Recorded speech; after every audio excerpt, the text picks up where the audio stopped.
Welcome to our podcast on Belarus. Belarus is a country located in Eastern Europe, bordered by Russia to the east, Latvia to the north, Poland to the west, and Ukraine to the south.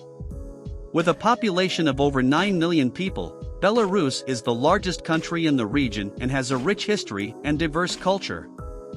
In this podcast, we will delve into the history, politics, economy, and culture of Belarus, as well as highlight some of its top tourist destinations. So join us as we explore this fascinating country in the heart of Europe. The history of Belarus dates back to ancient times, with the first recorded settlement of the region by the East Slavs in the 9th century. During this time, the region was part of the Kievan Rus, a medieval federation of Slavic tribes. In the 13th century, Belarus became part of the Grand Duchy of Lithuania, which later formed a union with Poland. The region remained a part of the Polish-Lithuanian Commonwealth until the late 18th century, when it was annexed by the Russian Empire. Throughout its history, Belarus has been influenced by various empires and cultures, including the Mongols, the Grand Duchy of Lithuania, the Polish-Lithuanian Commonwealth, and the Russian Empire. In the 20th century, Belarus was caught in the crosshairs of World War II and was occupied by Nazi Germany before being liberated by the Soviet Union. After the collapse of the Soviet Union in 1991, Belarus declared independence and became a sovereign state. Today, Belarus is a presidential republic with a strong authoritarian government. Belarus has a presidential republic political system in which the president of Belarus holds significant power and is elected by popular vote. The current president, Alexander Lukashenko, has been in power since 1994 and is known for his authoritarian rule. Belarus has a unicameral parliament, known as the National Assembly, which is composed of the House of Representatives and the Council of the Republic. Belarus has a complex relationship with other countries, particularly with its neighbors in Europe.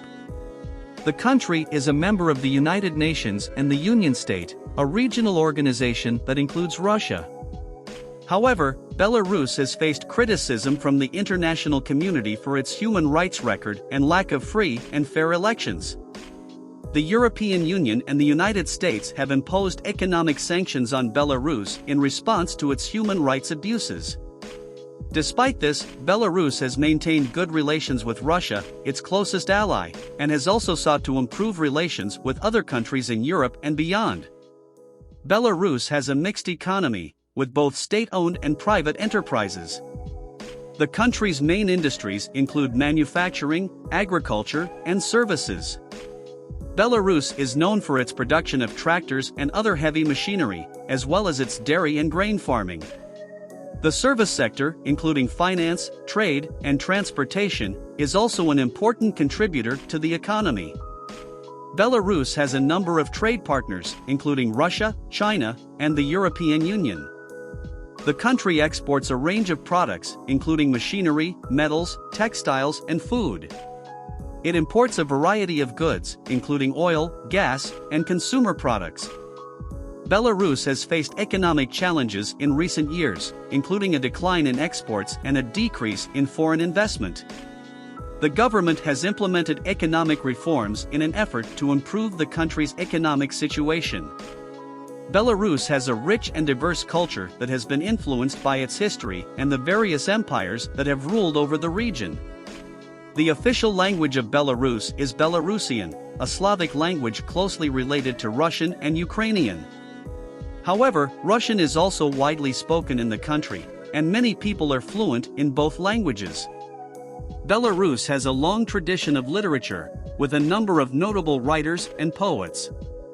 The country is also home to a vibrant music scene, with a variety of folk, pop, and rock music. Belarusian folk music is particularly popular, and the country has a number of folk instruments and dance styles. Belarus also has a thriving arts scene, with a number of museums and galleries showcasing the work of Belarusian artists. The country is known for its folk art, including embroidery, pottery, and woodcarving. Belarus also has a rich theater tradition, with a number of theaters and performing arts groups. Belarus is home to a number of interesting tourist destinations that offer a glimpse into the country's history and culture. One of the top destinations is the capital city of Minsk, which is known for its beautiful architecture and cultural attractions. Minsk has a number of museums, galleries, and theaters, as well as parks and gardens. Another popular tourist destination is the Brest Fortress, a 19th-century fortification located in the western city of Brest.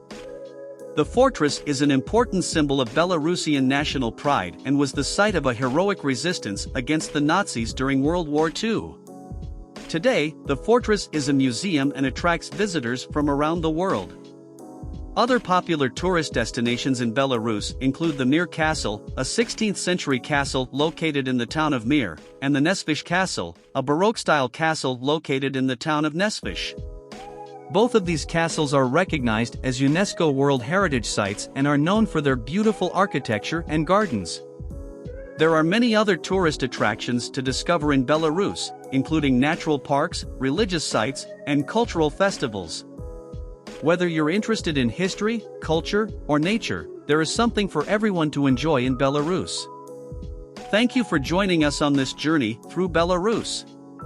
We hope you've learned more about the country's history, politics, economy, and culture. Belarus is a fascinating place with a rich and diverse heritage that has much to offer travelers and tourists. If you enjoyed this podcast, please don't forget to like, subscribe, and check out our other podcasts. We appreciate your support and look forward to bringing you more interesting and informative content. Thank you for listening, and we hope you'll join us again soon.